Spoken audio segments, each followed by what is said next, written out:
Hello दोस्तों, स्वागत है आप अपने YouTube channel science world Hindi में। आज मैं आपको डॉक्टर एपीजे अब्दुल कलाम के जीवन और उसकी संघर्ष के बारे में कुछ जानकारी बताऊंगा, तो वीडियो को पूरा देखिएगा। Doctor APJ Abdul Kalam biography.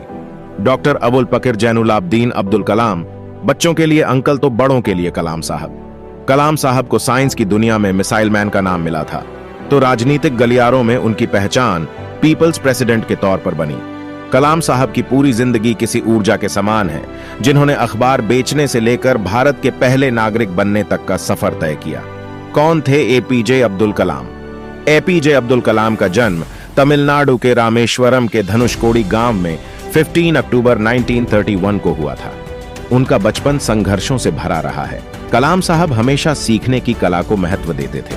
वह बचपन में अखबार बेचते थे क्योंकि उनके परिवार के पास ज्यादा पैसे नहीं थे और न ही उनके पिता जैनुलाब्दीन ज्यादा पढ़े लिखे थे।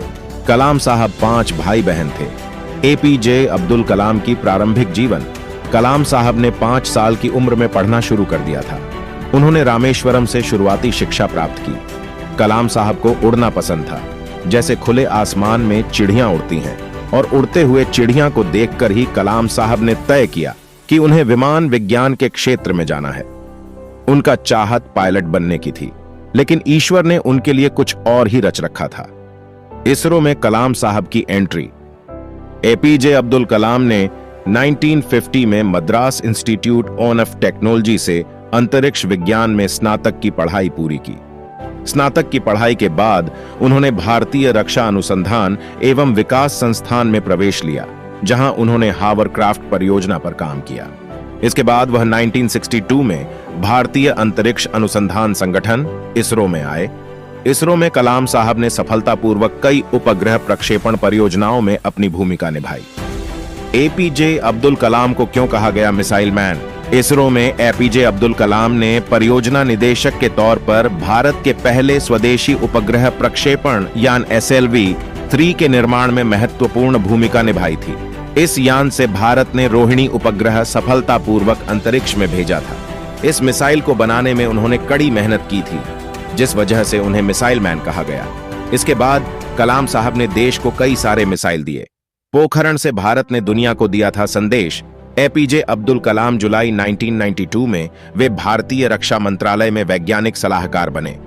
कलाम साहब के नेतृत्व में भारत ने 1998 में पोखरण में अपना दूसरा सफल परमाणु परीक्षण किया और इससे पूरी दुनिया को महाशक्ति बनने का एहसास दिलाया। इस मिशन में कलाम साहब ने अभूतपूर्व योगदान दिया था। कलाम साहब का राजनीतिक सफर। एपीजे अब्दुल कलाम 18 जुलाई 2002 को देश के 11वें राष्ट्रपति बने। राष्ट्रपति बनने के बाद भी कलाम साहब के स्वभाव में कोई बदलाव नहीं आया और इसी के बदौलत उन्हें जनता के राष्ट्रपति की उपाधि मिली। कलाम साहब ने राष्ट्रपति भवन के दरवाजे जनता के लिए खोल दिए। ऐसे कई किस्से हैं जब राष्ट्रपति भवन में उनके साथ कोई आम इंसान या किसान खाना खा रहे होते, तो कभी पुलिस वालों से वे बात कर रहे होते। कलाम साहब 2007 तक राष्ट्रपति रहे।